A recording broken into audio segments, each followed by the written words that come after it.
Blog Talk Radio.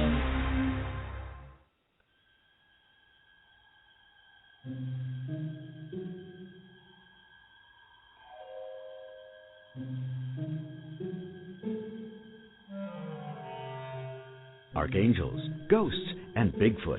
Oh my. It's just another night for Supernatural Girlz. Real stories, real answers to life's biggest supernatural mysteries. And now for another exciting interview with paranormal experts from this world and others. Psychic medium Helene Olsen and paranormal researcher Patricia Baker. Here are Supernatural Girlz.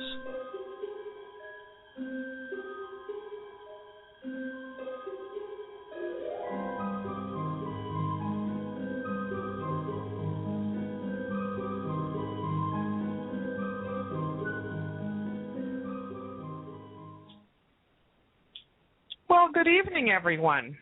Welcome to listening to our premiere show now named Supernatural Girlz. We are so delighted that there are so many people listening tonight. We are featuring a fabulous guest, Karen Anderson, author of the book Hear All Creatures, and she's an amazing animal communicator.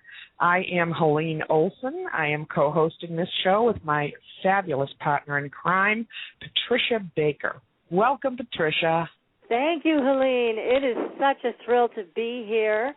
And we do have a lot of listeners tonight. I'm not surprised because we love our animals, don't we? We really do. Oh. And I'm just so excited to hear from Karen and everything she has to teach us about how to listen to our animal friends on the planet. It's true, and people can call in with their questions. I do not believe that Karen is taking specific readings of people's loved pets, but she's giving us a lot of information on how we can communicate with our pets, and also we'll be happy to take any topical questions that people have, and people can go ahead and call in at 646-478-0828, and I'll say that again, 646-478-0828. And we'll be happy to talk to you. I think that tonight, Patricia, you have a little bit of paranormal news, huh? I do, and it's about animals, believe it or not. It's about believe it or not. dolphins. I mean, these dolphins, now this is kind of a double-edged sword here. I mean, I love dolphins. I know you love dolphins, and we certainly respect their high intelligence. And there's a story that just came out about these Ukrainian attack dolphins, which are now on the loose and looking for love. So apparently, and this is just a wild story, these dolphins have been trained, I guess, to go after swimmers who are attempting to attach mines and other nefarious objects to ships. But 3 of them just took off. So, of course, in the news, they've sensationalized it. These killer dolphins are on the loose. But, I think the bottom line is they escaped, and I say good. I'm I think glad. they quit their job. Pardon me? I think they quit their job, Patricia. I think they said, yeah, we're done. And they took off to enjoy their lives in the sea. I hope they never return to the place where they were trained to do these other things. I think, hey, we want to do these things as people. I don't see why we should involve animals in this. I mean, this is our own doing with some of these things. And of course, dolphins are trainable. They're highly intelligent. But I say I'm glad. I'm glad they escaped from the Ukrainian naval training base. And I hope they keep going and enjoy their lives and stay away from us people, I hear you, Patricia, but I'm sure they put countless hours into this training program to help save people and ships, and I'm sure they're pretty devastated about it. And I'm with you on the dolphins. If they don't want to work, it's time for them to go back to their natural habitat, No, I know. It's just really time for us to realize how important they are as a species on the planet and not just train them for our own purposes. I just think that's not so great. So anyways, my personal opinion, for what it's worth, I'm sure some people may agree out there in the chat room and the people listening tonight. But there's just lots of things going on with animals. We've had people on the show talking about Bigfoot over and over again. It's one of our most favorite topics for the audience, and I'd love to hear what Karen thinks about that. And just all kinds of things from our past about animals teaching us and what they have to teach us. I remember Slow Turtle, who was the head medicine man for the Northeast, and he used to say, if you want to know what's going to happen in the world today, watch the animals. You watch the animals will tell you exactly what's going to happen. They know. And he reiterated a story many years ago to me about Jimmy Carter in a rowboat with the Secret Service, and all of a sudden this rabbit jumped from the shore, swam to the rowboat, and started attacking it. And they couldn't believe that they were under attack by a rabbit, but they were. That's phenomenal. Wow. And then right after that, what happened was the Ayatollah Khomeini rose up, took hostages, and again, here was this small country that we didn't think was going to do what they did. But Slow Turtle said to me, all the elders knew this was going to happen. And how did we know? Because when we saw that rabbit jump into the water and go after that boat, we knew what it was trying to tell us. So animals know, and that was just a very important lesson for me that I learned from Slow Turtle, who has since passed. But it was just an amazing story. And again, all the shark attacks had happened right before 9/11. Same kind of warning that was coming from animals saying that this is going to happen. And a lot of people that were watching the animals, again, a lot of Native people, they knew what the message was. It's so true. It is. And then just the other day, I had an experience with a deer that was phenomenal. That was amazing. Share that. It was amazing. I got to share this with everybody because it was very unusual. Well, I was driving, as you know, to my all-important hair appointment in town.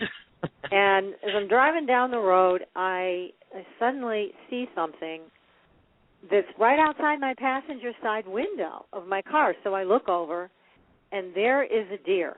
And it's running alongside my car. And the face of this beautiful deer was 2 inches from the passenger window. I could not believe what I was seeing. I mean, as you know, usually deer, they just run in front of your car, and it's just a horrible experience. You try to avoid them, et cetera. You don't want to hurt them. But this deer was running right alongside my car. And, I mean, I was just that close to her face. It was amazing. It was an amazing experience. So again, what was the feeling you got from that? I was just in shock. I was like, oh my goodness! And then I felt blessed that a deer didn't run in front of my car. Number one, but number two, I just felt like there has to be, again, as Slow Turtle had taught me, there has to be another message to this, because this is an unusual experience, unusual animal behavior, and it's up close and personal. And a deer is a symbol of gentleness. So I know that there's a bigger piece in this, and I urge everybody who has these types of experiences to look deeper. This was amazing. It's going to stay with me forever, and I'm going to be looking for the deeper meaning of it all. So that was my experience. I know you've had experiences with animals when you talk to people who have passed, and sometimes their animals are right there with them. Well, that's true, but more importantly, I think that when I'm doing my free energy circle and we sort of go up into higher dimensions to connect with that energy, what I often see is an enormous number of, angels, guides, and, superior beings, however you want to phrase it.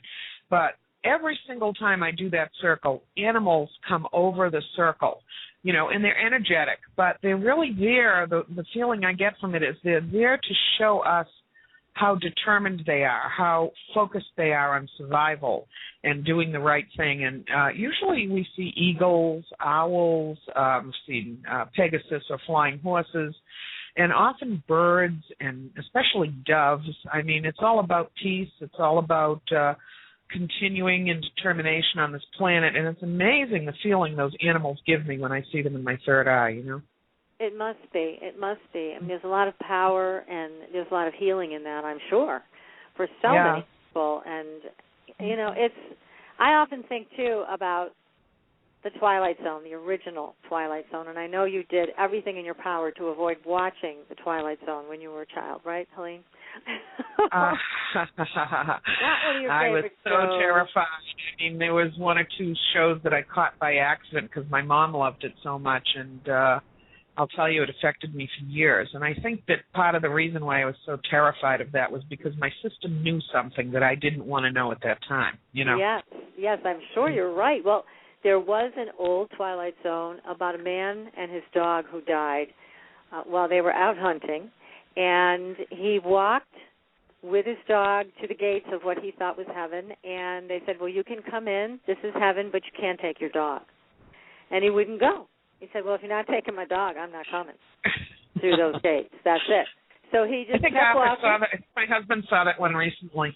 Yes, it's a great one. And so he kept on walking and came to another set of gates, and that's when he found out that his dog was welcomed with him, and that was the true heaven. And it's a beautiful story of loyalty and love between a man and his dog. I'll never forget that either. Very profound experience with watching the old Twilight Zone. So I highly recommend that one. It's worth seeing again.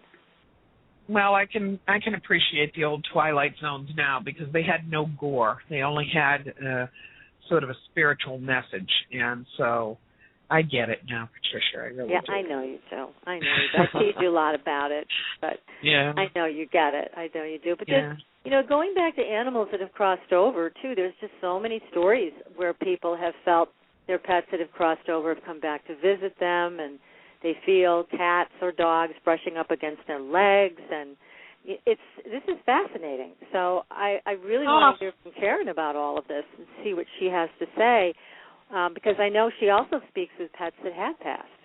I'd like to know what it's like for them. Awesome. Is it the same we got lots of questions people? about that. Yeah, I'm not an animal communicator at all. I don't pretend that that's one of my strong suits, but I have talked to several animals over the years, and actually my beloved favorite pet actually was in the house for a while after he passed, and I saw him and talked with him and so forth. And so it is a remarkable thing. The spirit of animals is just incredibly made of unconditional love, you know. It is. They teach us so much about love, real love. Mm-hmm. It's fabulous. Well, they are. The call-in number is 646-478-0828, and we are going to welcome our wonderful guest, Karen Anderson. Good evening, Karen. You're live on the air. How are you tonight? Well, hello, Helene and Patricia. It's great to talk to you. Thanks for having me on the show. It's our pleasure. Spending time. Yeah. I love the topic. It's very exciting. It's very exciting to talk about all the animals. You know, they're all around us all the time. They never leave, especially when they have departed. Their energy is always with us. They wouldn't want to be anywhere else. Why would they want to be anywhere else but with us? That's true.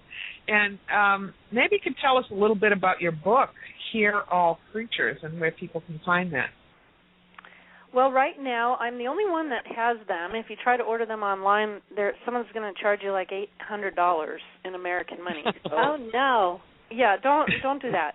I've got them here. I can personalize them. They're $14.95 plus shipping, and the book will share in vivid detail how I learned to understand the animals, starting at the very beginning when I was very much reluctant and a skeptic and had no clue what I was doing, and how I was able to understand those messages and do what is a little bit of translation, because when animals talk to me, sometimes it isn't always the way a human would talk.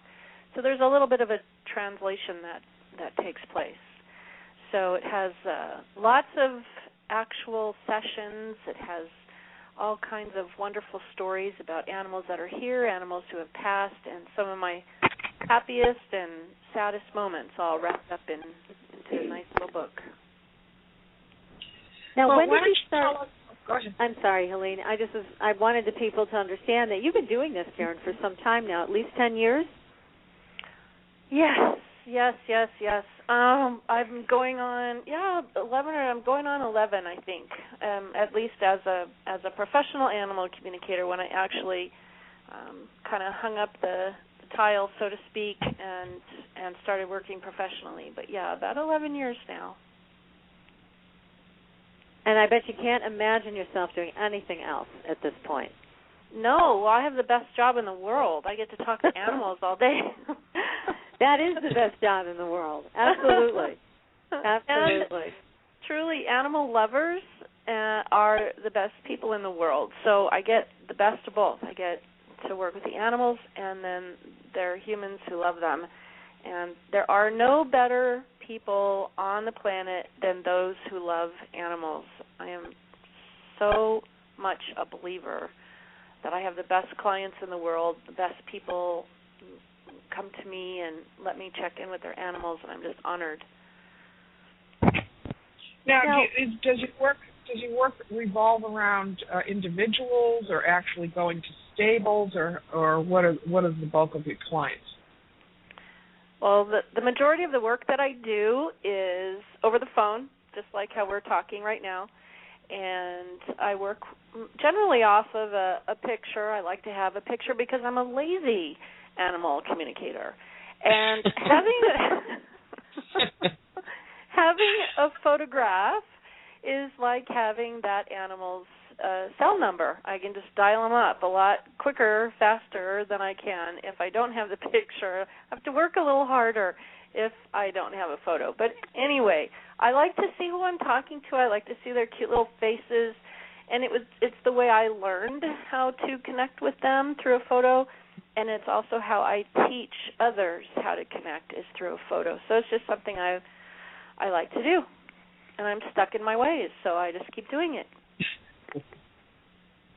Now, what kind of animals do you have as pets?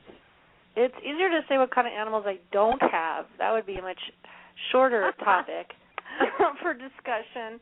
Well, I've had just about everything over time, and now I've kind of whittled it down to horses, cats, dogs, and fish.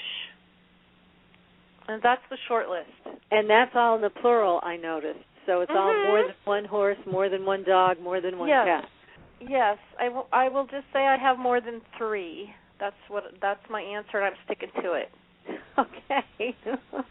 Now, when you speak to someone's pet and you have their photograph in front of you, do you have to do anything else that's special in order to tune into that animal? Do you have any particular meditation you do or breathing you do, or what's the technique that you use?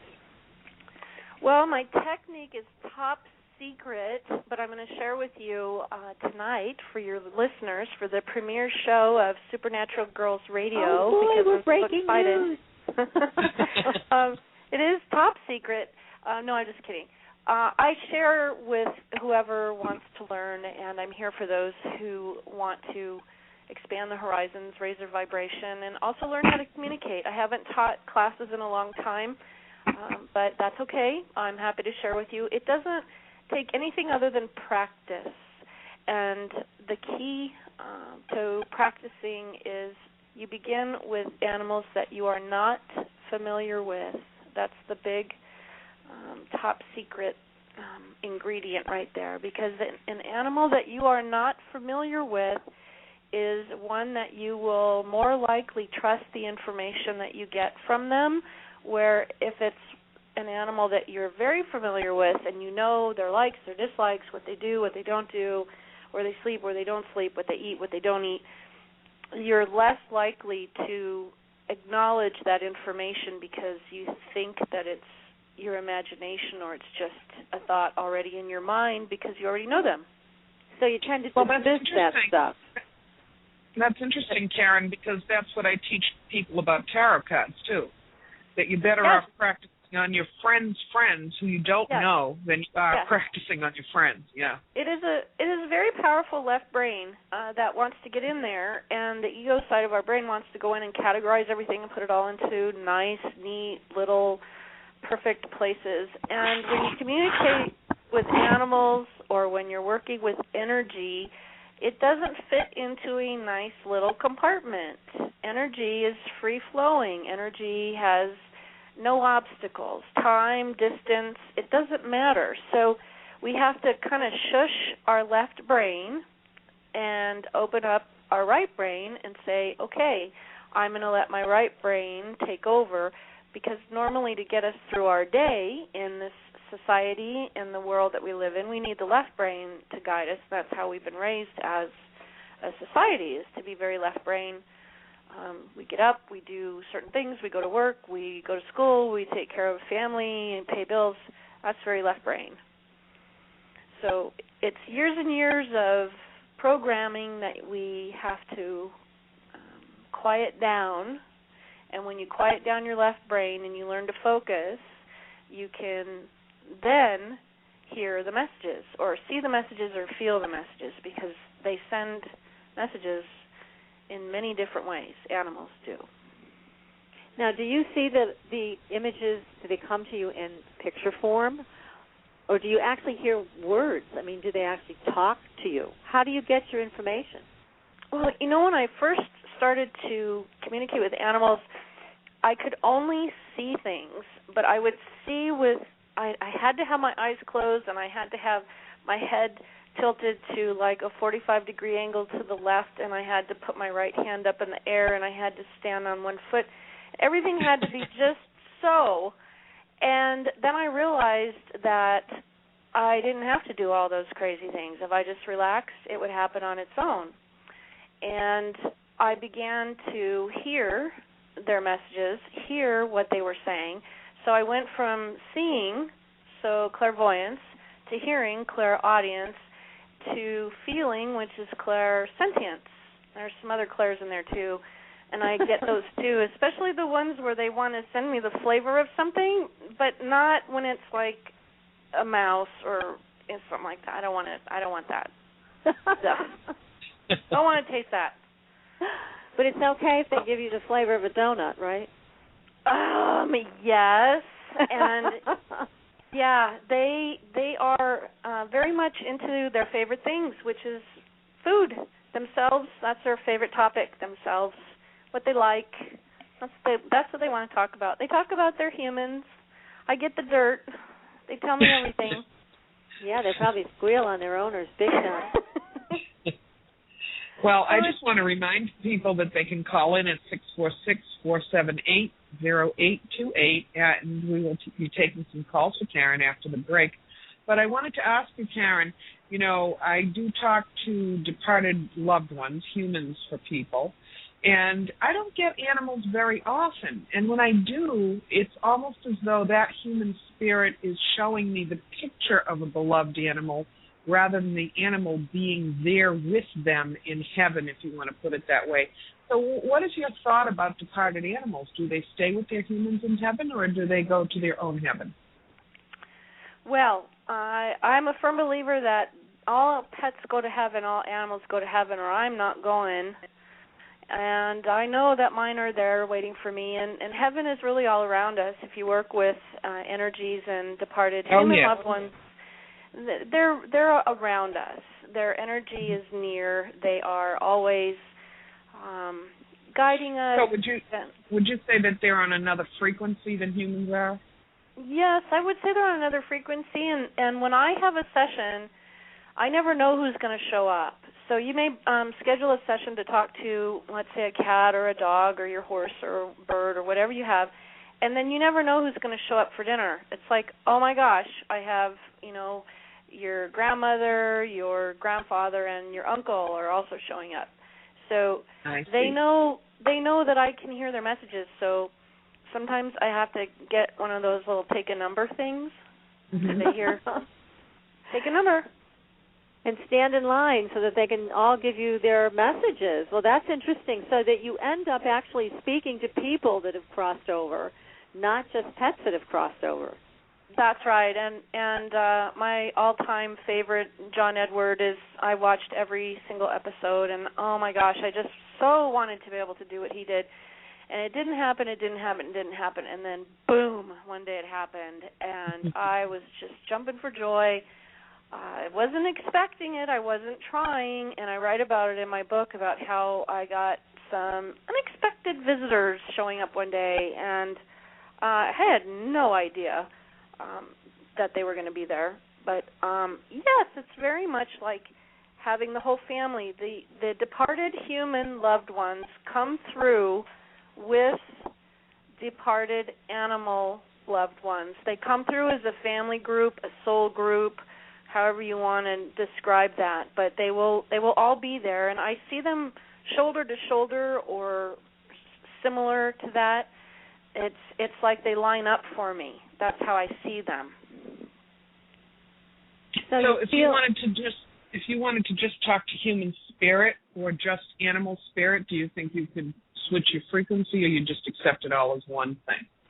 Oh no, I pick and choose who I'll talk to. They have to follow my rules. It's my way or the highway. And I have a little chat with the energies and the loved ones before we get started, and I just have them follow my rules, and usually they will, because they know that I will get their messages through much quicker if they do things my way. Now, have you ever spoken to a dog or a cat that was a witness to some type of a crime and could give you information on what exactly happened?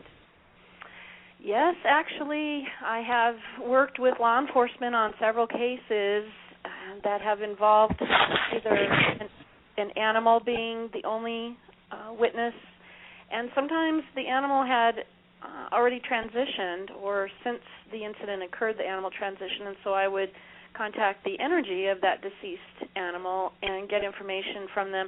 They can tell me everything from a description, physical description.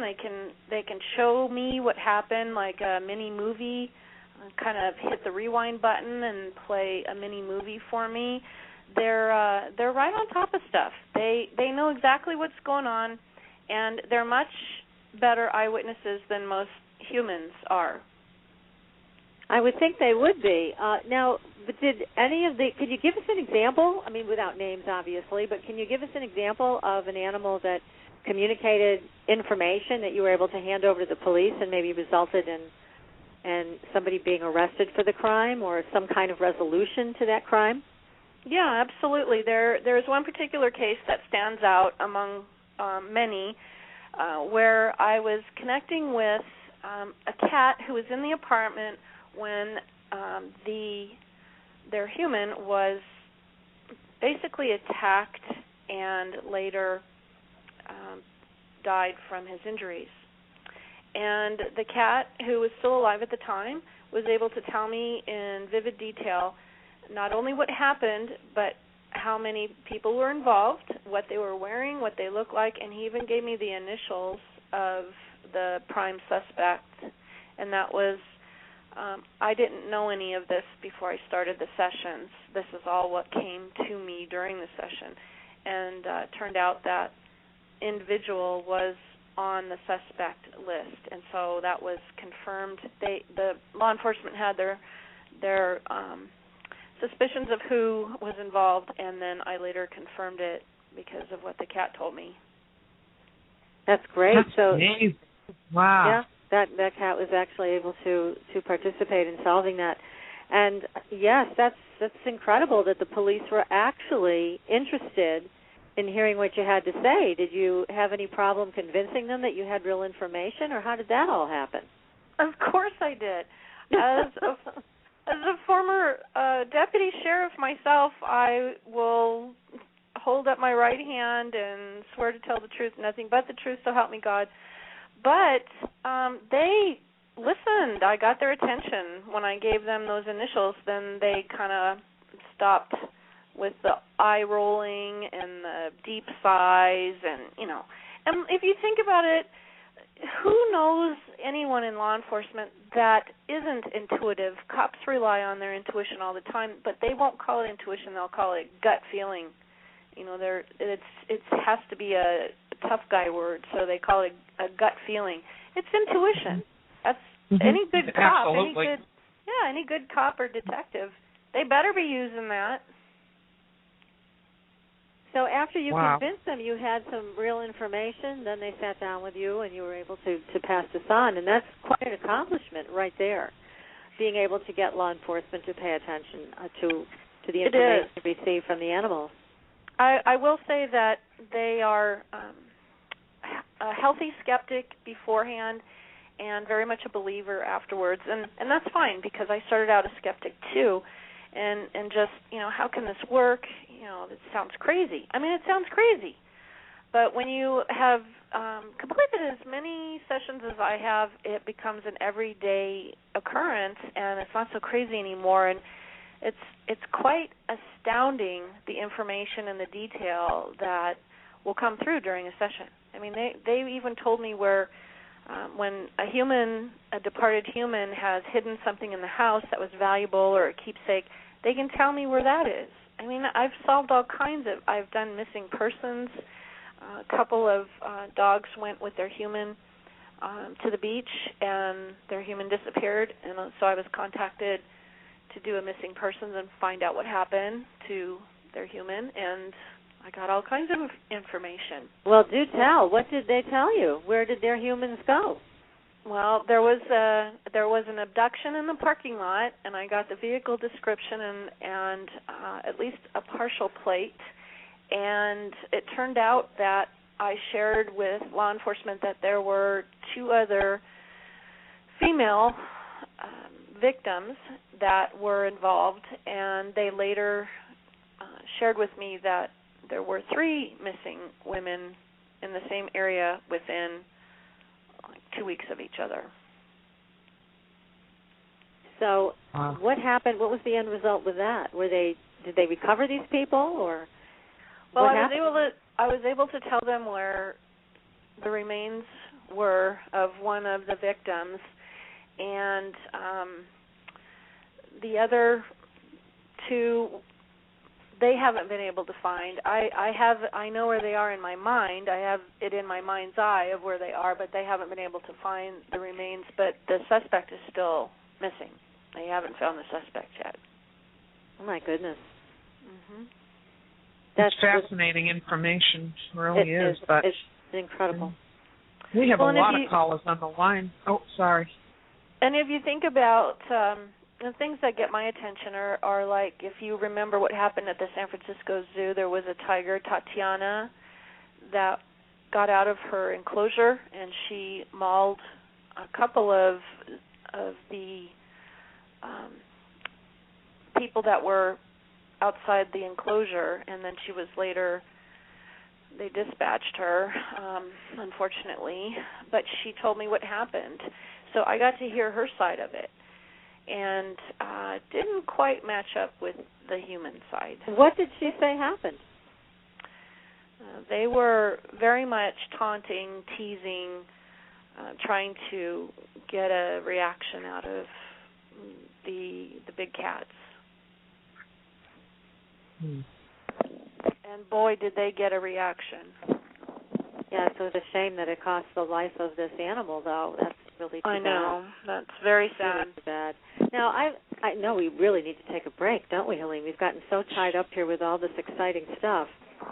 It's just fascinating information, Karen. And can you give the name of your website right now? I would love to. You can find me at animalcommunicating.com or KarenAnderson.net. I'll get you to the same place. And I have a brand new website, so please go check it out. It doesn't work. All the links don't work yet, but I'm slowly working on it. Oh, we know how that goes. We sure do. But anybody who wants to call in now, the number is 646-478-0828.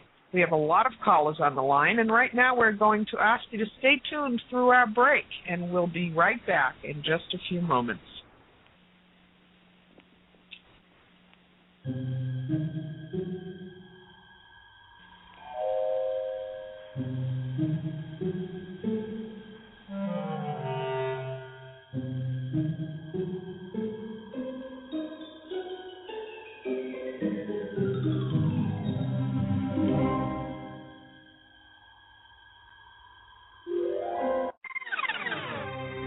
Sometimes life can be a challenge, Would you like insight and guidance to help you make the best choices right now?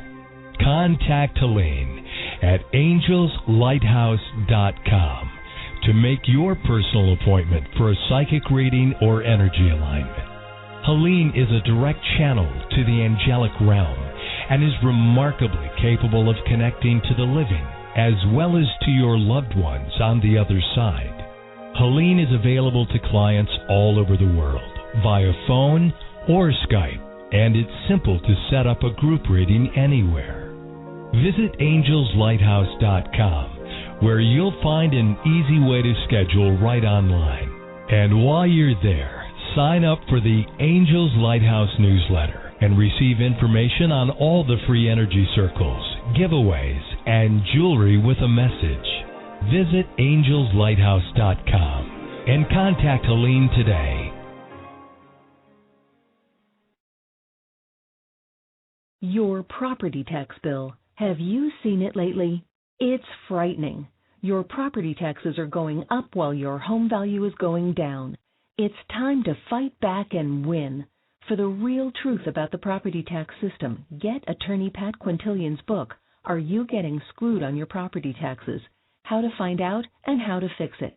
Attorney Quintilian answers all your questions and gives you the facts you need to fight a property tax bill that is spiraling out of control. You'll also read about what happens to property owners who don't check their property records, only to find out too late they're taxed on square footage, fixtures, and even buildings that they don't own. Is this happening to you? Learn your rights. Buy attorney Pat Quintilian's book today. Are You Getting Screwed on Your Property Taxes? How to Find Out and How to Fix It. Available on Amazon.com.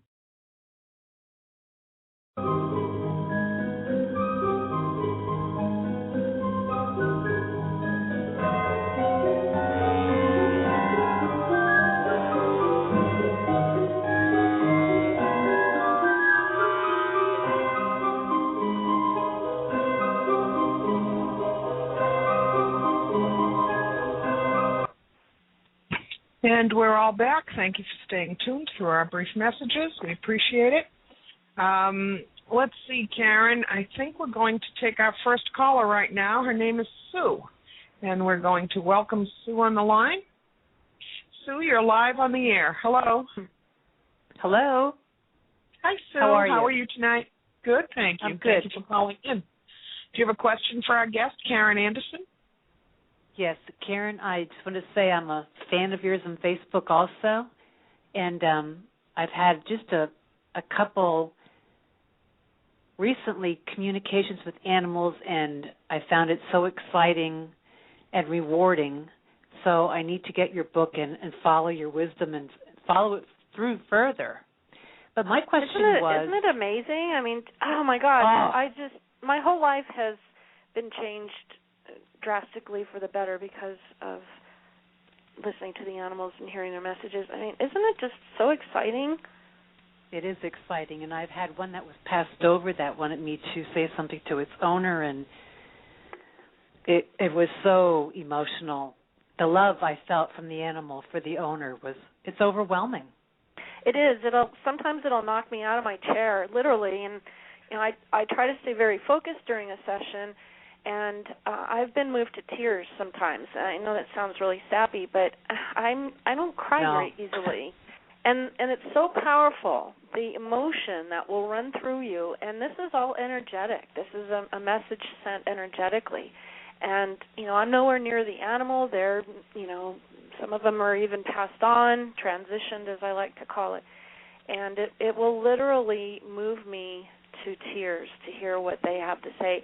And there's no words that can describe it. No, absolutely. There's nothing like that feeling here on Earth. Nope, there's not. Karen, I was wondering... Oh, go ahead. I'm sorry. I was wondering, lately in the news you see these swarms of dolphins. You see these large swarms of sharks near the coast. And even here in Pennsylvania I'm seeing... usually we see one or two robins on the grass in the spring as a sign, but I'm seeing groups of like 20 robins sitting in the yard. Is something, what, can you help me understand why they are sticking together in such large groups.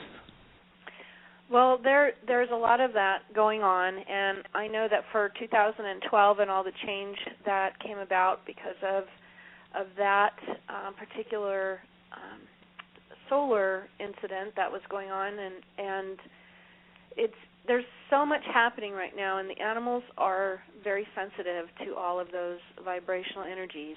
They are able to pick up subtle nuances that, of course, we can't, or we're not able to, or most of us aren't tuned into. And there truly is safety in numbers.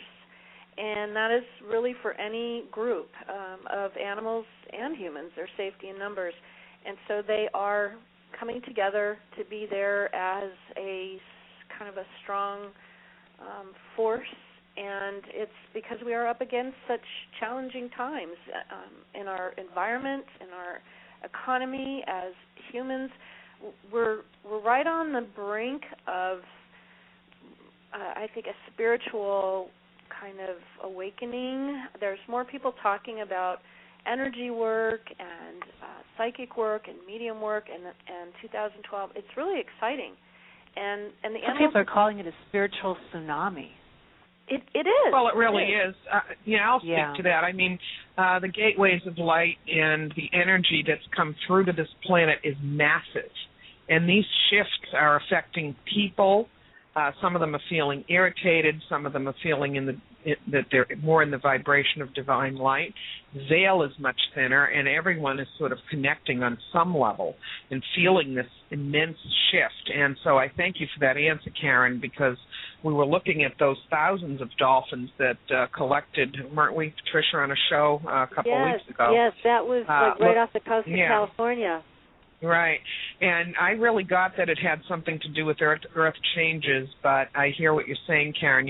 Your response is absolutely perfect. I mean, they're just feeling all of this massive shifting, and you're right, there's safety in numbers, so that would make sense. Definitely. I feel it, and I pay attention to it, and, like in the tsunamis, the animals they sense it, and they find higher ground, and they really are tuned in much more to the environment than we are, and it's good to get back to that and remember that we can all communicate with our animals. It doesn't take being in law enforcement. It doesn't take having any special skill. Anybody can learn as long as they have an open mind and a love of animals and a respect for animals. If you don't think you can do it, you probably can't. But if you put it out there that you can, then chances are you will. Right. I like that. Right. Very positive. Yeah, I like that too. Thank you, Sue, for the question. We appreciate your calling in and taking your time. Well, that was lovely. Well, thank you. Let's take another caller now. We're going to go to Dixie. Dixie's been waiting for a while. And welcome, Dixie. You're live on the air. Do you have a question for Karen? Hello. I do. Hi. Thank you for taking my call. Hi. I'm wondering about a cat that I rescued. She was left on the side of the road in a crate, and so I have no information about where she came from or her health or anything like that. So I'm just wondering if you could tap into that a little bit and let me know, like, what her previous home was like and why she was left there. Well, Dixie, I think you might be better off taking a snapshot of your beloved animal and sending it off to Karen at her website, because that's how she works, is through pictures. So we weren't really taking calls about specific readings tonight, but maybe, Karen, you could comment a little bit on some of the mindset of animals that have been abused or neglected. Absolutely. And Dixie, first of all, I want to say thank you for opening your home and your heart to this creature in need. And I am a foster mom, but I call myself a permanent foster because they stay. They never leave. Yes.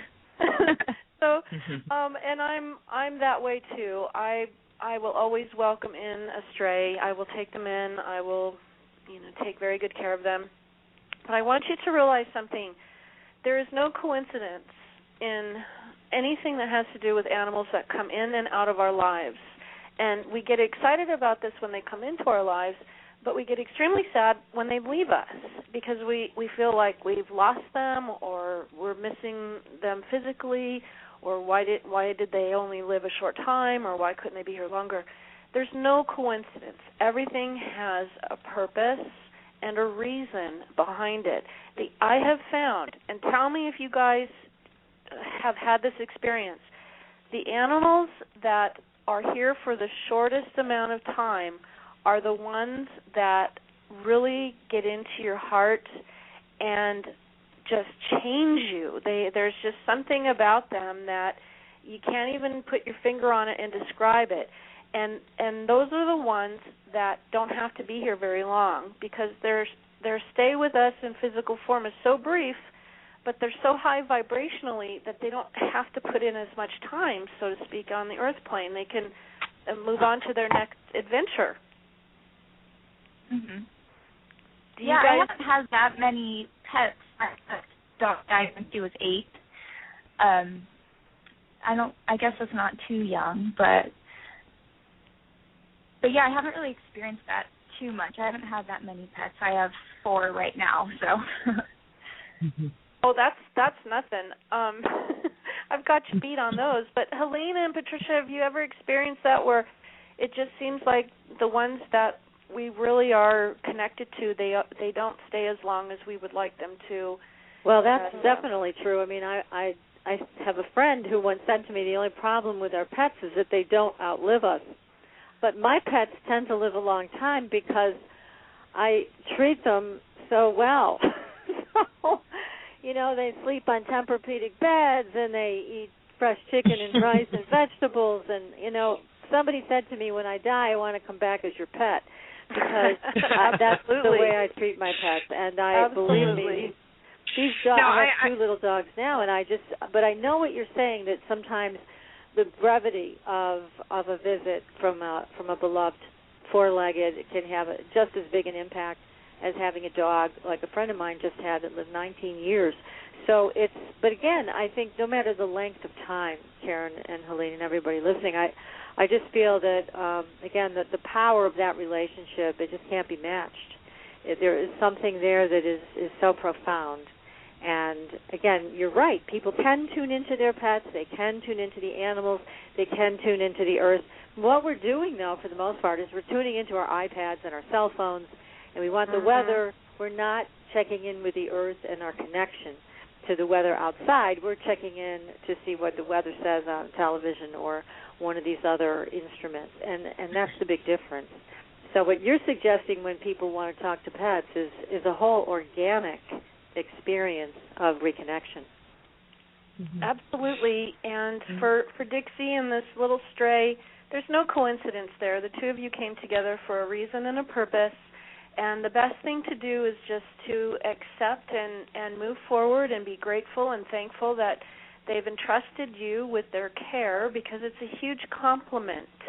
It is a wonderful big pat on the back, because there must be a neon sign flashing above your head that says that you're a good mom. So yeah. they're going to come from all over. So just know that it's all for a reason and a purpose, and someday it'll all make sense. Yeah, good for you, right. Dixie.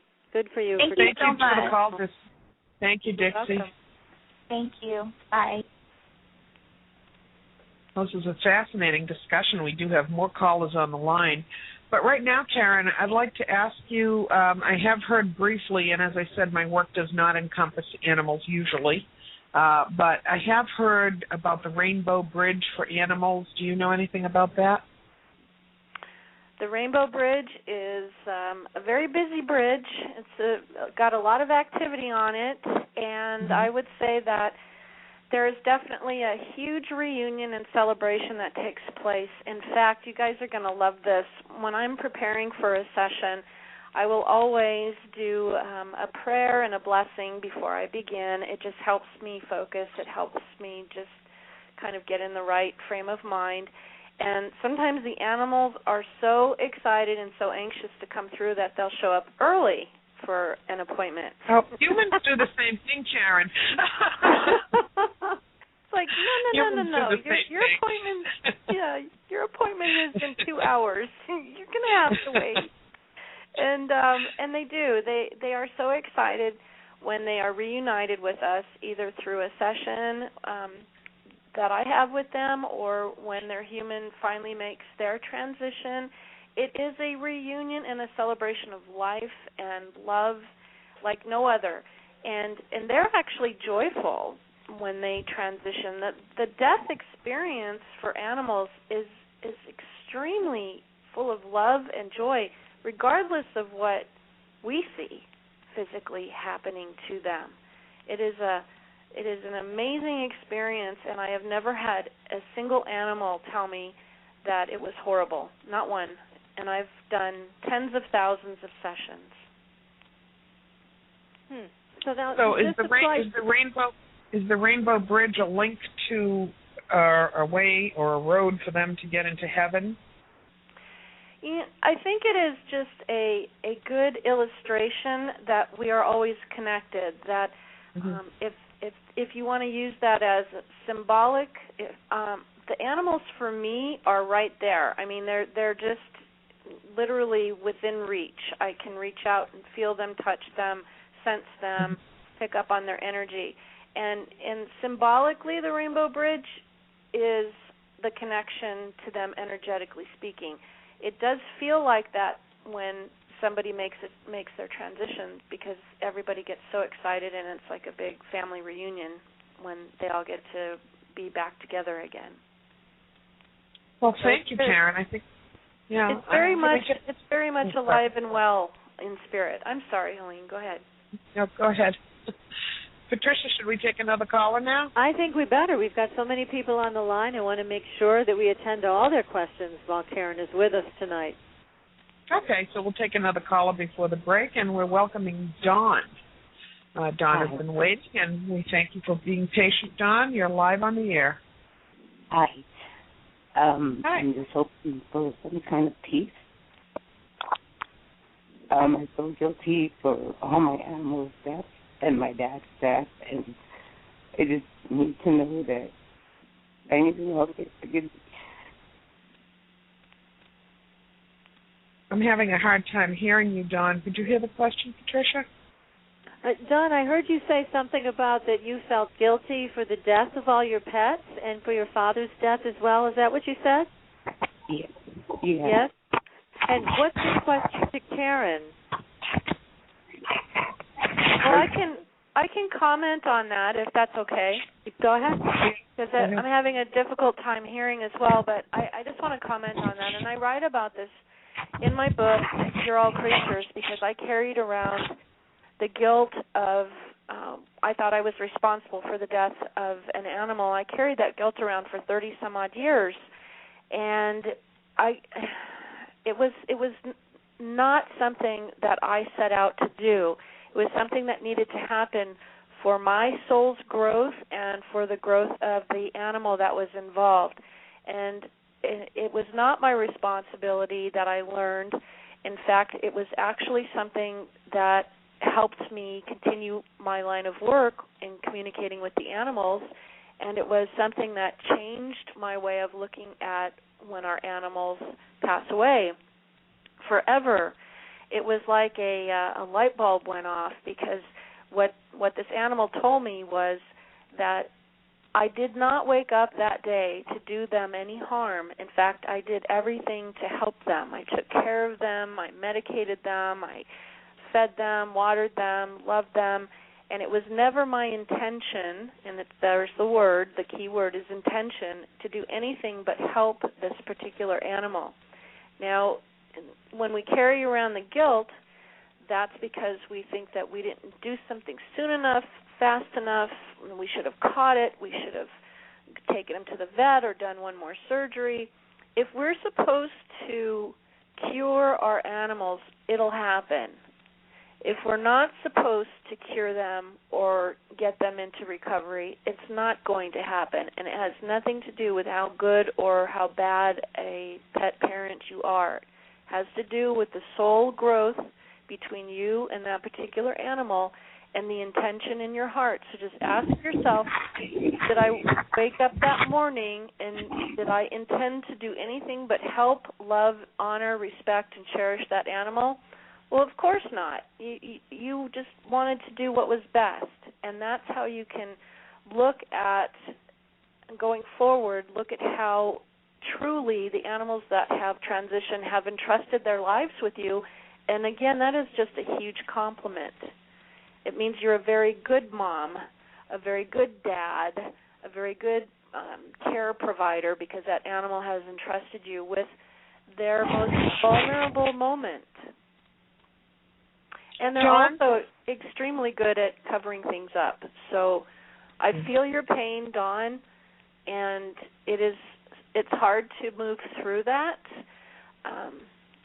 And it's something that we all, I think, struggle with, especially if we have to make that decision of what's going to happen to them. That is not fun for anyone, me included. Well, that's a good answer, Karen. But, Dawn, did you have to take your dad off of life support? Is that what you feel guilty about? No, I was upstairs taking a shower, and I didn't let him know that I came home, and he died out in the yard of a massive heart attack, and I had my one dog out there, and I know she saw everything, and I don't know why he didn't come in the house to say he wasn't feeling well. Mm-hmm. But, really, when it's someone's time, it's someone's time. And, we can't be stuck like glue to our loved ones waiting to see what happens. And even if we are stuck like glue to them, they could come down with something really seriously tragic at that moment that we really can't intervene with. And that's the way it was supposed to happen, just the way Karen was describing. And I hope that you can understand that your dad is fine in heaven, that, he's not holding you responsible for his passing. Okay, Dawn? Like, am I going to see all them again? Or soul groups stay together. People who are connected in love throughout their life, throughout their most recent existence, all seem to join up again in that heavenly space in God's kingdom, and you will see them again, all of them. And there are a lot of them the way I'm getting it, Dawn. I never got to tell my dad how much I loved them, but I'm sorry I let them down. And yeah, but he knew you loved him because you cared about him and you were there for him and you did everything you could. And so we have to let whatever happened go as how it was meant to be, just the way Karen was talking about, It's really sad when we lose someone that we truly love, that we rely on, that we expect to see every day. It's difficult, but there is no guilt on your part, Dawn. There's nothing that you did that could have been different.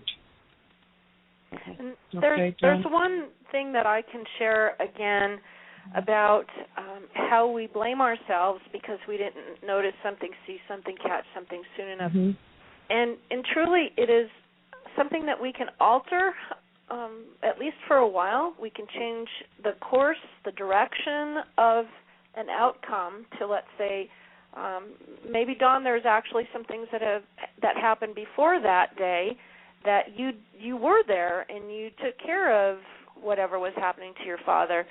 And ultimately, though, when it is in that person's path and it is for them to make their transition, there isn't anything anyone can do, even if you had 1,000 of the best surgeons right there waiting for your dad.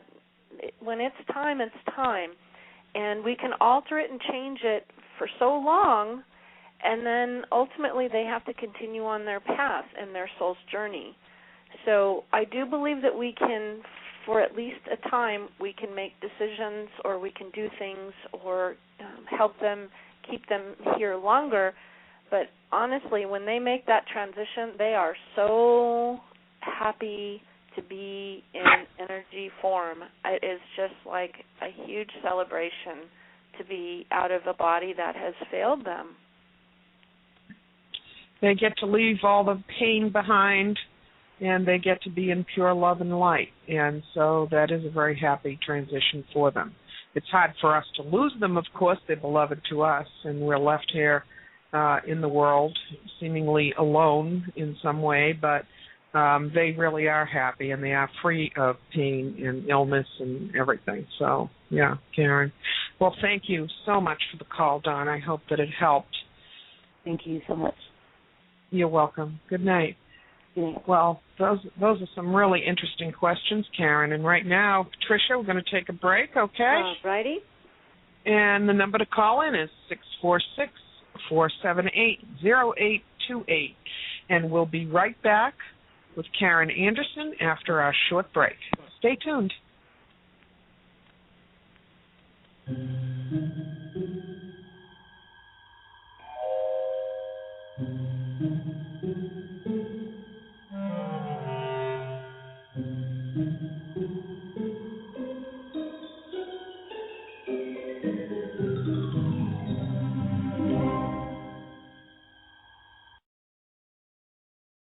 Your property tax bill. Have you seen it lately?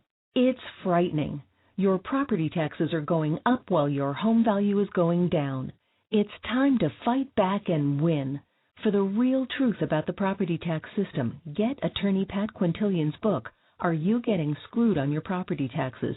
How to Find Out and How to Fix It. Attorney Quintilian answers all your questions and gives you the facts you need to fight a property tax bill that is spiraling out of control. You'll also read about what happens to property owners who don't check their property records, only to find out too late they're taxed on square footage, fixtures, and even buildings that they don't own. Is this happening to you? Learn your rights.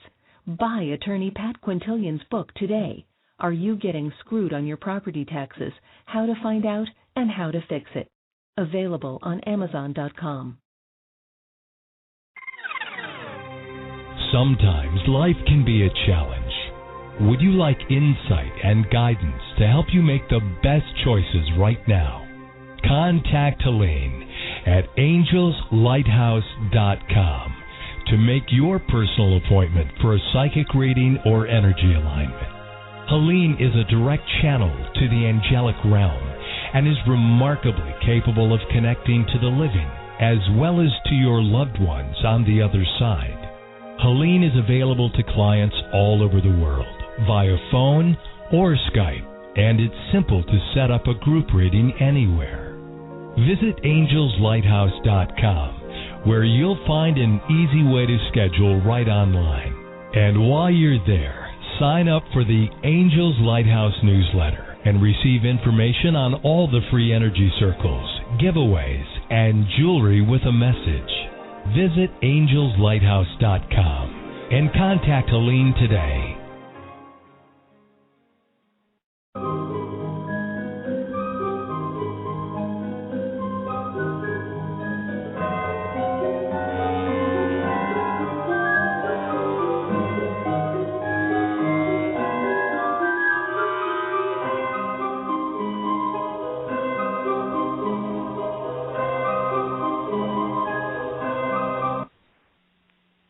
And we're back. Thank you all for staying tuned to this fascinating discussion with Karen Anderson, author of the book, Hear All Creatures. And you can find her book at her website. Could you say that again, Karen? Sure. It's KarenAnderson.net, or you can also find me through animalcommunicating.com, or just find me on Facebook, and the links will be on there as well. I see there's even more callers now, Helene. So. Oh, they sure are. This is awesome. Yes, and this is great. Well, there's a lot of animal lovers out here, and I'm so glad that there are. So should we take another call?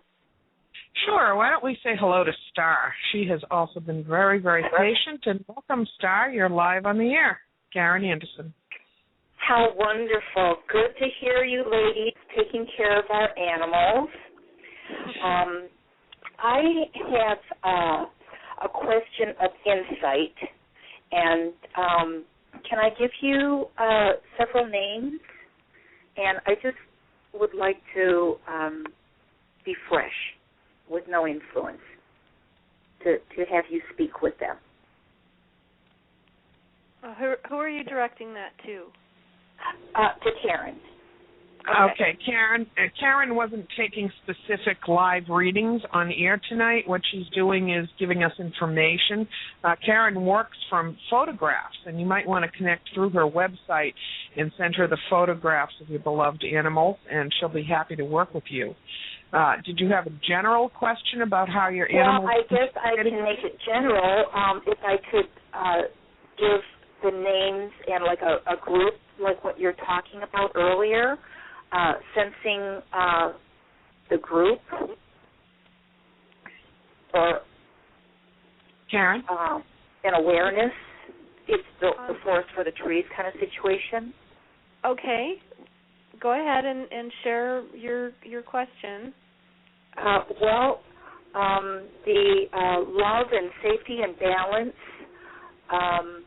and the everyday living, the happiness, the unhappiness, without having my perspective in it.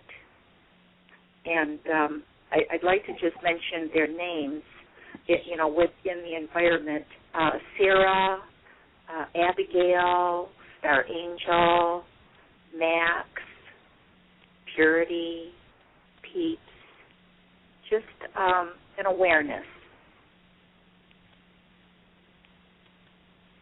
Well, they certainly come through with a lot of love. I can tell you that, because there's like a big whoosh of air that just goes right past me. So I can feel all of that energy coming through, and I'm hearing that they're all together. So everybody is coming through together, like one big soul group, one big family. That's the feeling that I have. Okay, so whether they're separated or together, but collectively they're unified, they're still in that connection? They're individual to me. I see the individual to them, but they come through as one group, one family group or one soul group. So they are still individual. Okay. And within that unique combination of individual and collective grouping, can you give us specific on their demeanor or their joy or heartache, or is there anything that is out of sync with them, or are they, balanced and at peace? Well, apparently you've done a fabulous job, because from what I'm seeing, there is a calm feeling around them. So kudos to you for doing all the right things, and we can really affect how our animals make their transition and how they are able to cope and handle the change, moving from physical form to energetic form, by doing exactly what you have done, and that is to honor them, to talk about them in positives, to share your favorite memories, and to make their life and what they brought to you when they were in physical form more important than their death and how they transitioned. It's a celebration in honor of them, and they feel your feelings like 100 times stronger than you do. So if you're feeling love for them, they feel that love 100 times stronger. If you're feeling sad for them or guilty or upset, then they feel that same way 100 times stronger. So you have the ability to control that emotion and how they're feeling, just like you would turn the volume up or down on the stereo. You have the ability to change that just by your thoughts. Thoughts are real, and they hear everything that you say, even if it's out loud or quietly to yourself. They hear everything. But are you sensing aliveness, on the planet, or are you sensing death that they've transitioned over? I'm picking up on their energetic form. I'm not trying to decide who's alive and who has passed on. That would take up the entire rest of the show, and I don't think Patricia. Okay, because it was confusing me. So your tuning in is just purely their soul. Exactly. So whether they are deceased or still in physical form, I see them, their energy comes through to me the same. And the way that I'm able to determine if they are still here or not, it takes, I'll say, a lot more time. It takes me to have an entire session to spend with them so that I can relay their messages. And then my next question to finalize this is, with you speaking and hearing their uniquenesses, are they requesting a read from you? Is it their request that it's time? Or I'll answer that in a general way. And every animal that I have spoken to, with the exception of maybe a handful, have been extremely excited and anxious to share their messages. They all love it. They love the attention. They love to be able to share. They love the fact that you're thinking of them, that you're talking about them. They light up like a Christmas tree when they hear you talk about them. Okay, so I can put that into their hearts through this universal mutual connection where there are two or more, or three, and come into a wonderful spirit connection and just elaborate the wonderful universes, just expounding. There is no limitation of our love. There isn't. No, there isn't. And they are truly a reflection of us. They're our little barometer. So when there's trouble brewing at home, I can almost always find the connection to trouble within the animals. And the opposite is true, too. When things are really going smoothly and well in your life, then they will reflect that back to me as well. Okay. Well, all right. We thank you, Star. Thank you so much for your comments and questions. Thank you. Yep. Yeah, that is interesting. I think, Karen, that everybody wants to connect to their specific animals, right? And they really need to send you a picture and connect with you for an appointment, and that's how they'll get the most information and the best benefit from the connection, right? Right. And tonight, for the show tonight, I just wanted to share a little bit with them, get to know you, get to know them, and, just talk about the animals that we love. And for the more detailed questions and the more specific information, it's certainly worth scheduling a session so that you can have that one-on-one time with me and really hear how your animals are doing and what they're thinking and feeling. And tonight I just wanted to keep that this celebration about the new show. Oh, well, that's great. We're all in favor of that. Thank you. And Karen, I do have a kind of a general question for you.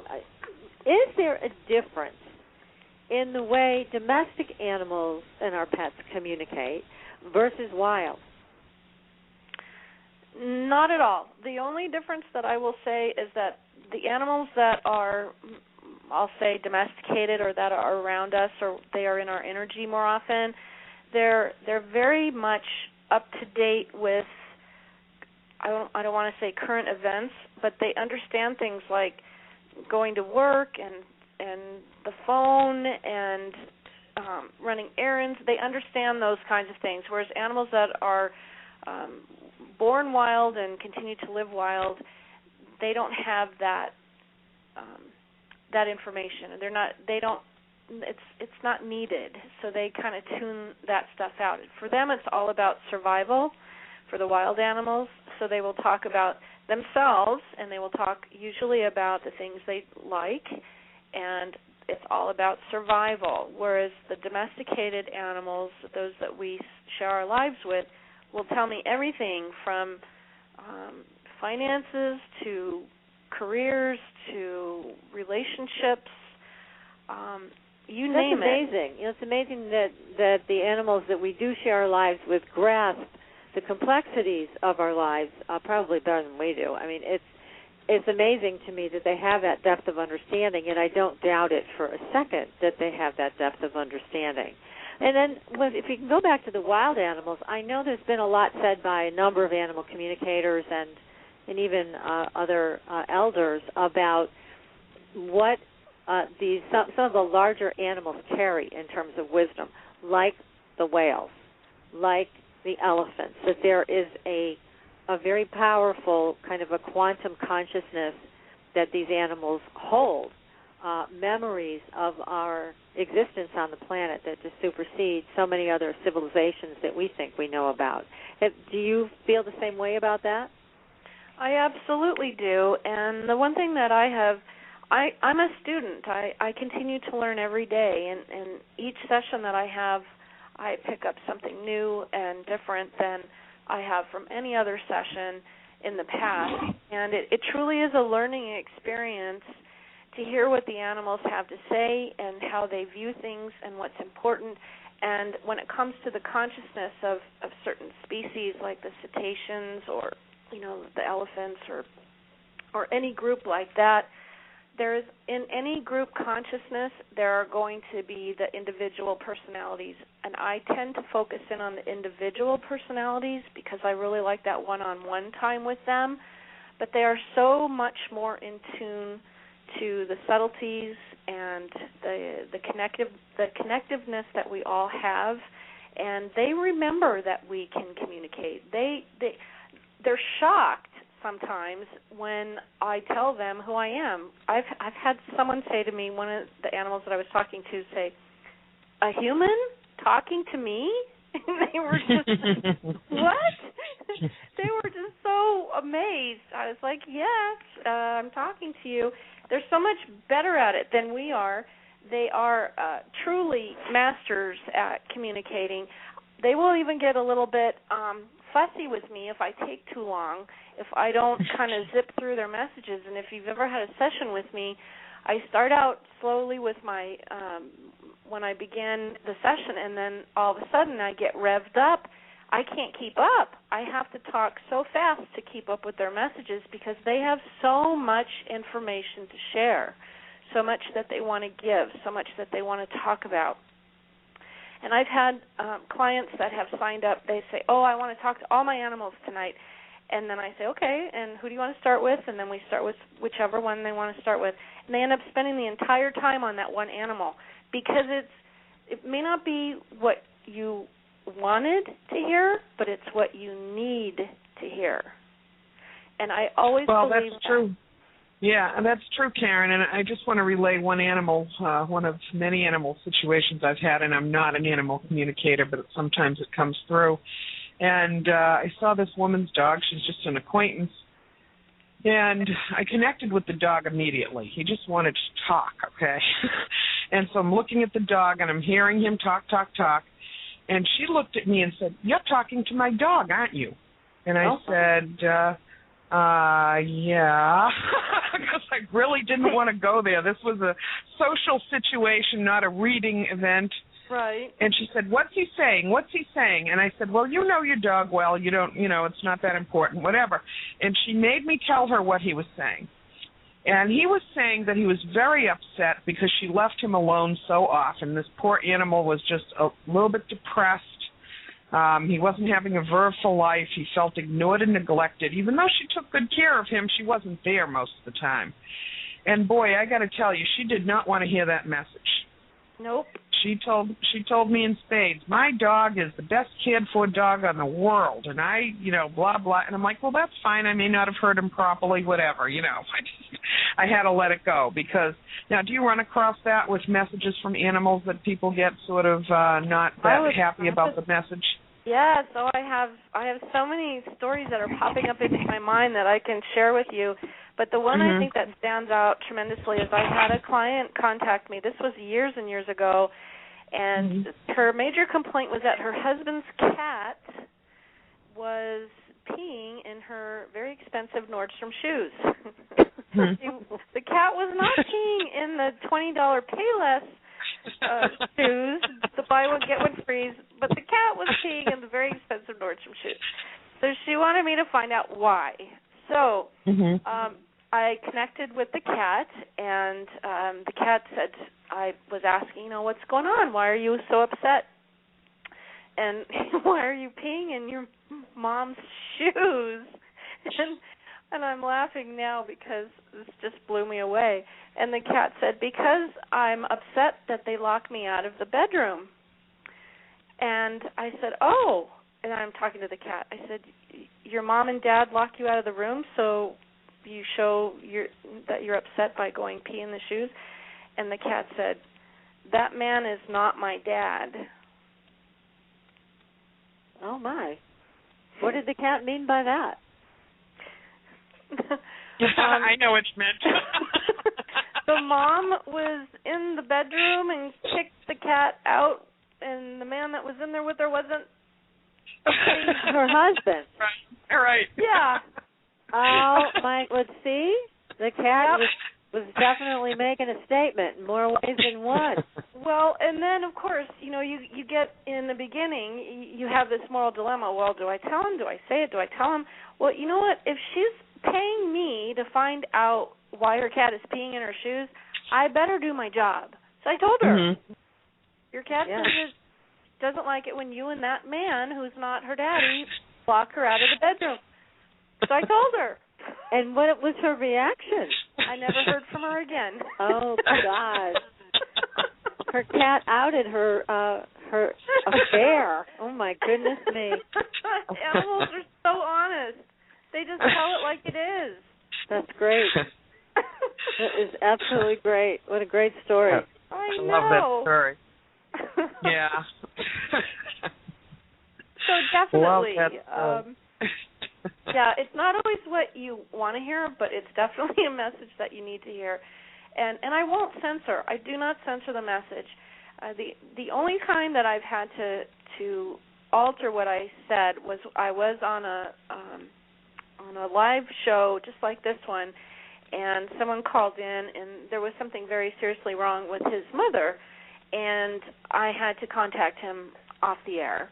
And on the air, just for the sake of him and his feelings, I didn't reveal what his dog was telling me, because that's private and personal, and so I did that very discreetly off the air. But otherwise, I will tell it like it is. If you're going to ask the questions, I'm going to get the answers, and you may not like the answers, but that's the answer. I hear you on that one, Karen. I really do. Let's take another caller. We have Daniel, and we're going to welcome him live on the line tonight. Daniel, are you there? Hey, guys. How's it going? Good. How are you? Going great. Good, thanks. I'm all right, thank you.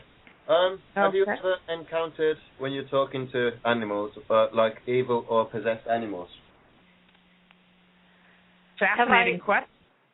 Say that again. I believe it's out there. Have you ever come across evil or possessed animals before? Oh, no. Actually, I only work with energies of the light. I am very much a light worker, and I don't work with the lower vibrational energies, so to speak. So you've never encountered them before? I will not work with them, no. I have now on my ghost investigations that I do, yes, I've come across all kinds of crazy things like that. But in my normal sessions, no. There are a lot more scary human beings walking around on this planet right now than there are anything in animal that has ever been here. I mean, as an ex-law enforcement, I can tell you I'm more concerned about the human animal than I am about any furry animal, feathered animal, or reptiled animal. Okay. So well, no. I've got a red poodle. He's like a really nice guy and stuff. He's like really fun to play with. But at night time, when everybody's sleeping, he makes some strange noises. And I recorded those noises. Do you want me to play them to you so you can have a listen and see what you think? No, I'd rather you didn't, Daniel. Thank you. Really? No, really, because I'll tune into it, and I agree with what Karen says. A lot of the scary stuff comes right out of human spirit and out of humans that are walking the earth. And I personally have never come across a possessed animal, but that doesn't mean it doesn't exist. Right. And what I'm afraid of with your recording is that the energy of that will come right through to me, and I don't think the audience needs to hear that. there is an energetic coming through the animal, but I'm not clear on what it is right now. It might be something that... Okay. Bye, Daniel. I'm sorry to have to cut Daniel off. Hello? Patricia? Yes, I'm here. Okay, Karen, are you there? I'm here. Okay, I had to hang up on Daniel. Sorry about that. It's an interesting question, though, and I understand what he was getting at, but I don't think this is the time or place for it right now. Do you ladies agree with me? Yeah, there's all kinds of there's all kinds of dark energies out there, more, much more than what we're even scratching the surface of here. And that's for another show, another time. We're talking about the happy, wonderful, joyful animals that we love and that we care about and that we want to communicate with, and how we can do that just by being around them.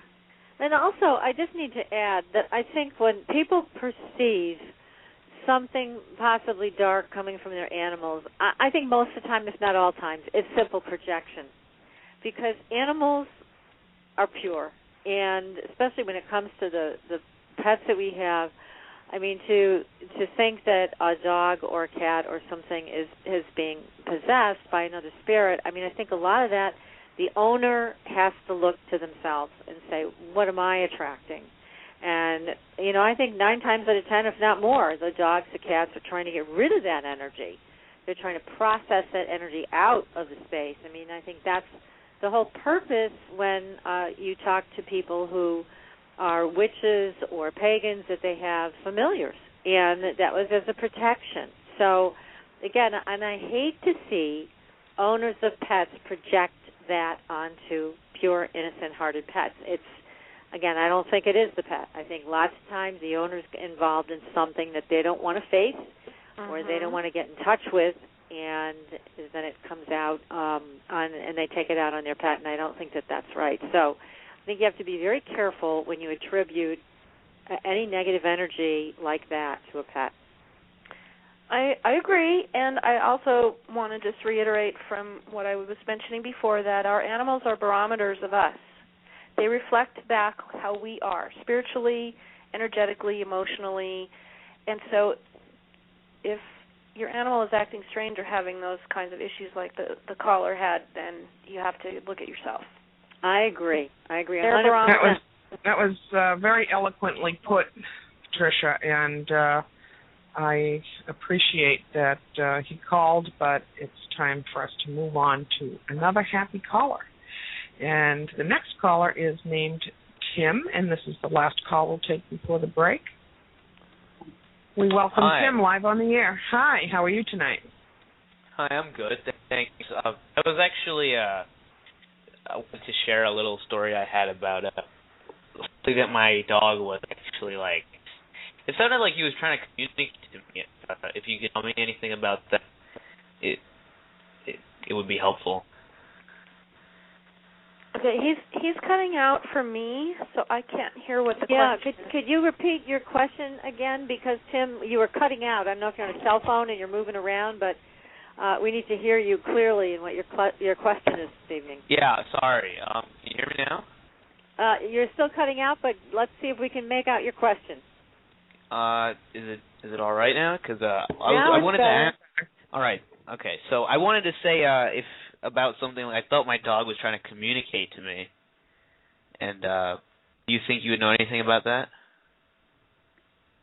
Well, what happened? Well, he actually just one day he was just coming out from playing outside, just getting his exercise for the day, and he just came inside and he sang me this.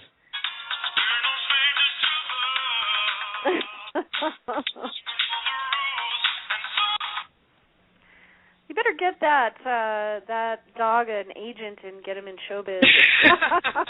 Like that. Sign him up. Yeah, definitely.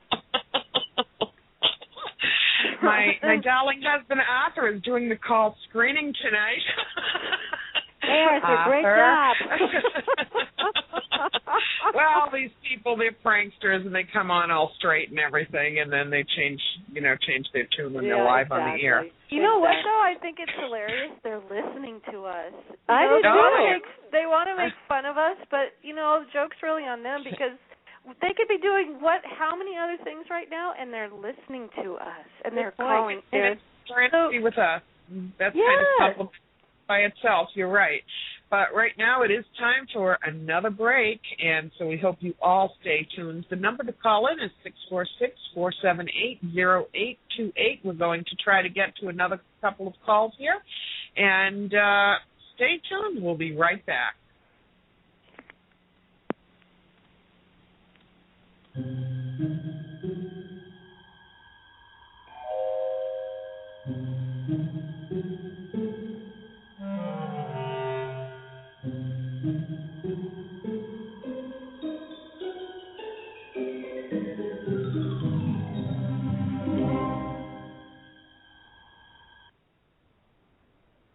Your property tax bill. Have you seen it lately? It's frightening. Your property taxes are going up while your home value is going down. It's time to fight back and win. For the real truth about the property tax system, get attorney Pat Quintilian's book, Are You Getting Screwed on Your Property Taxes? How to Find Out and How to Fix It. Attorney Quintilian answers all your questions and gives you the facts you need to fight a property tax bill that is spiraling out of control. You'll also read about what happens to property owners who don't check their property records, only to find out too late they're taxed on square footage, fixtures, and even buildings that they don't own. Is this happening to you? Learn your rights. Buy attorney Pat Quintilian's book today. Are You Getting Screwed on Your Property Taxes? How to Find Out and How to Fix It. Available on Amazon.com. Sometimes life can be a challenge. Would you like insight and guidance to help you make the best choices right now? Contact Helene at angelslighthouse.com to make your personal appointment for a psychic reading or energy alignment. Helene is a direct channel to the angelic realm and is remarkably capable of connecting to the living as well as to your loved ones on the other side. Helene is available to clients all over the world via phone or Skype, and it's simple to set up a group reading anywhere. Visit angelslighthouse.com, where you'll find an easy way to schedule right online. And while you're there, sign up for the Angels Lighthouse newsletter and receive information on all the free energy circles, giveaways, and jewelry with a message. Visit angelslighthouse.com and contact Helene today.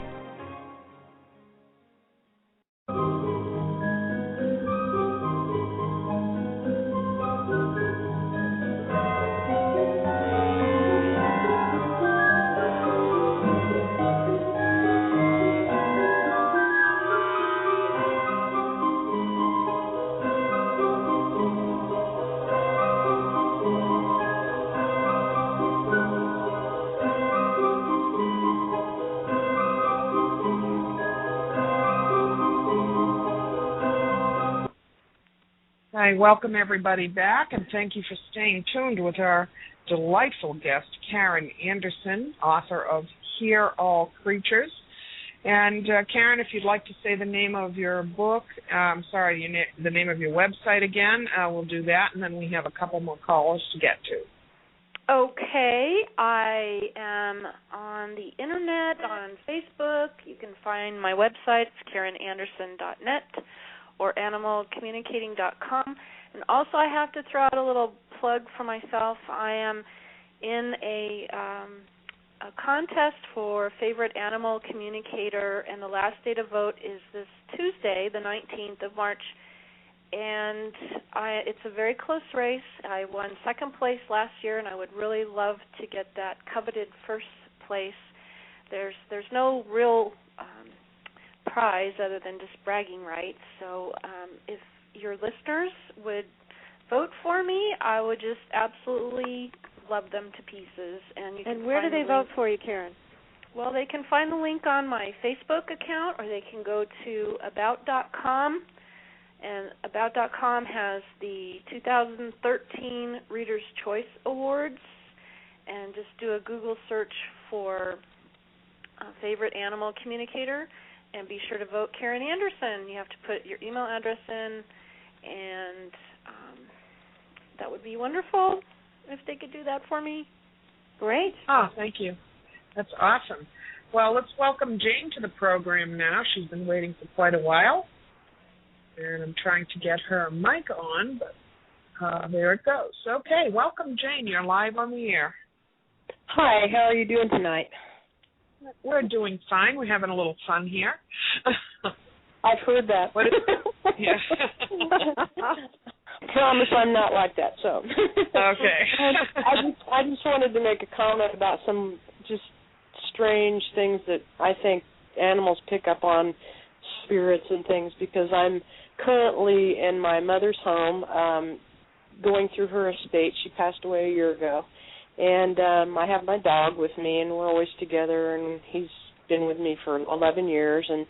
And when she passed away a year ago and we came and stayed for about a month, he knew she wasn't here because he kept going into her bedroom, and he'd walk around and look at me, and sometimes in the middle of the night he'd get up and he'd just start barking. It was really weird. And then when I've been here this year, we're trying to now sell the house, and he seems to be sensing things again, and it's just so weird because, I mean, I've always been sort of being able to sense things, but I can tell he's seeing things around, you know. And it's just interesting because he looks around the room, and I keep saying, Bojo, what are you doing? And you know, he's in the middle of the night and stuff. It's just weird. So I just thought I'd say I think they can sense so much more than we know, and also that when I was going through a lot of stress in my life, he was really picking up on it because, like, if I was within a day, he'd get sick or upset, and it was just like I was trying to block it so he wouldn't get that way. But they're really amazing. I'm a huge dog lover, but I love animals. I know, isn't it fun? And yes, they are. Yeah. They're sensitive to those energies that are around us. They can pick up on them, sense them. I often hear clients say, well, my cat keeps staring up into the corner of my room and there's nothing there. Yes, there is. It's probably a loved one. And it's it's true. You know, animals are a little bit like people that way. You can get 2 or 3 or 4 animals in one household, and some of them are much more sensitive than others. And I've noticed that very clearly even among my own pets, that some of them are more in tune with that kind of spiritual vibration than others are. So it's kind of fascinating to watch the ones that really are in tune with it. There's an old American saying, and I love it because basically it's very simple, but it says this: every animal knows more than you do. That's true. It is true. It is so true. I love that. It is. You know, they're comfortable in their own skin. They are usually very honest. I've had a couple of them try to pull my leg, especially if it's a litter box issue. They'll point to the other cat in the house and say, he did it. But, you know, for everything that I have learned from the animals, there's an amazing, humbling feeling that washes over me because we think we're so smart. We think we're so that, and we're not compared to what they are able to do and create. And I mean, they're just amazing. I mean, we need to stay in the moment.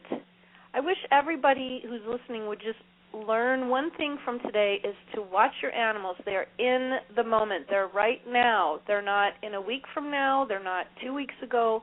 They're in the moment, and enjoy it. Yeah, that's exactly true. Thank you very much. I love listening to you guys. Thank you for listening, and thank you for calling. I'll keep listening. Thanks. Bye-bye. Are you going to take... Yeah. Can you hear me? Yeah, you cut out for a second. I got worried. Okay. No, I'm still here, thank goodness. Yes. We're going to take one more caller, and then you have a huge question for Karen. Patricia? I do. And I will Yeah, I'll remind you of it after we talk to Pat. We're getting her live on the line. All righty. Welcome, Pat. Hi, thank you. You're welcome. Thank you. I'm just going to rattle on a little bit. I have had coonhounds for more than 18 years, all rescued. I'm also an artist and trying to get a career going with animal portraits, especially dogs. This last dog that I took in, I didn't want, but he was going to be put down, so I said I'd foster him. And within 15 minutes, he had my head in his mouth of coming into my home, and I realized, okay, I'm not going to find a home for him that's, anyone that's going to be more patient than I am, and, I want to control his fate. So I gave him 2 months and then 2 years, and he's a phenomenal dog with a huge heart. He has fear aggression, so I'm always going to have to be careful, and my world is limited. But I've had a tough life, and I've been going through an especially hard time now, and I'm concerned because I think he's concerned about me, and I just want to see where he is with all that and that he's okay, or maybe he's not. Well, the one thing that you can do right now is just shift your perspective in the way that you are looking at things. Okay. The best thing that you can do to honor him is to think in terms of what you want and what's positive and what's best. And we as humans, and I'm guilty, I know this because I've done it a million times, we have a tendency to focus on what we don't have or what we're missing or what we need, instead of thinking about what we want. What does it look like? Picture your success as an artist. Picture that with just love in your heart, and laminate it and remind yourself to look at that every day and think it every day. Put out there what you want, and it will come to you. It may not be in the time frame that you want it to be, because we all want things right now, but it'll happen when it's supposed to. So the best thing you can do for your dog and any animal that you share your life with is to think in terms of what you want. And this goes across the board for behavior problems. I cannot tell you how many times that I have had behavior problems that have been resolved just by having the human counterpart switch their perspective about what they want instead of what they didn't want. Right, yes. So powerful. It sounds so simple and cliche, and I even saying it out loud, it just sounds too simple. It may not solve things 100%, or it may not be 100% perfect all the time, but it'll improve dramatically. Okay. So that's what you can do. Focus on what you want. Picture it in your mind. If you can think it, it will happen. Okay. If you can't think it, it won't happen. Okay. Yeah. All right. Well, that's good. Thank you. Can you tell me where he's at and how he's doing? I'm sorry, I couldn't hear that. Can you tell me where he's at and how he's doing? Who? My dog. Oh, well, we're not doing those kinds of readings tonight. We're just talking about general stuff. Oh, didn't realize that. Okay. Yeah, general fun stuff. Thank you. Yeah. Connect with Karen through her website, Pat, and thank you so much for the call. It's so lovely that people are calling in tonight. But first, the big thing we forgot to mention, Patricia, is our contest. We're giving away Karen's book tonight, and we're giving away a free reading with me. And so everybody who's listening now needs to go over to supernaturalgirls.com and sign up for the website right now, because at the end of this show we're picking 2 lucky winners, and we will contact you by the email you enter there. Also, by signing up, you'll receive the free Fringe Files report, which includes paranormal news and news about our upcoming guests. And what I wanted to remind you of, Patricia, if you haven't been jogged yet, is your Bigfoot question for Karen. Oh, yeah. I have that. But you know what? I have a gentleman that's been waiting and also talking to me on chat. He's dying to ask Karen a question. Oh, sure. Can we squeeze him in? His name is Marcos. And Marcos? Yes. Okay. And if we can get Marcos' question, hopefully we can get that done for him quickly, and then I'll jump in with my Bigfoot question. Marcos, you're live on the air, dear. Yes, I am. Good evening. How are you doing tonight? We're fine. How can we help you tonight? Great. I want to talk about a very peculiar experience that I've had.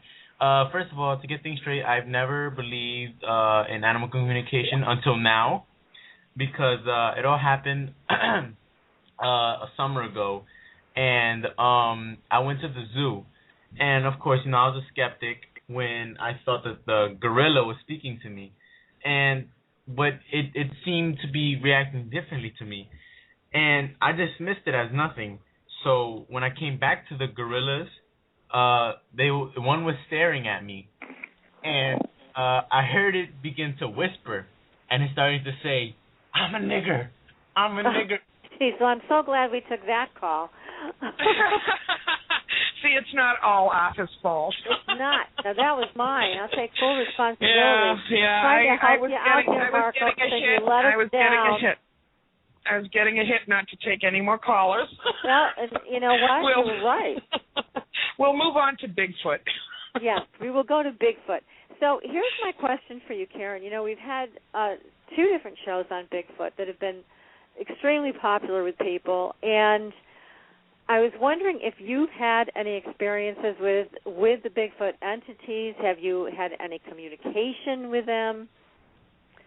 Well, that's a fun question, and certainly I live in Eastern Washington right now, so I'm in the heart of Bigfoot territory, and I will tell you that it brings up a very valid question of, is it man or is it animal? Yeah, what do you think? It's a good question. I think that whatever it is, or whatever the DNA would break down to be, I truly believe that if there is the Bigfoot himself or herself or the families of them, that there would be no reason why I could not communicate with them. There would be absolutely none, because I can connect with humans and animals, so absolutely. Why wouldn't I be able to? Yeah, well, so you haven't found any? Have you found any being attracted to your general vicinity of your house, or you haven't really connected with them in that way yet? I haven't had the opportunity to connect with them, and I am looking forward to that when it does happen. And what a story they would have to tell. Well, yes, exactly. I mean, and especially with one of the couples that we interviewed. Her name is Lori Simmons, and her partner in this is a longtime expeditionist. And these beings, the Bigfoot that she has found dens for, apparently, do respond to her, and primarily her, right, Helene? Because when we had her on the air, we were talking about all of that, and that it was other people were leaving food out for Bigfoot, and they were only taking the food that Lori brought. So it was just a remarkable experience hearing about and what she had accomplished. At the same time, she scared to death of them. So it's not a comfortable experience for her. But I'm very excited about the possibility of real communication to happen between someone like you and the Bigfoot population. I think that would be a really phenomenal experience, and I think it would put a lot of questions to rest about who they really are. I think so, too, the elusive Bigfoot sending a message.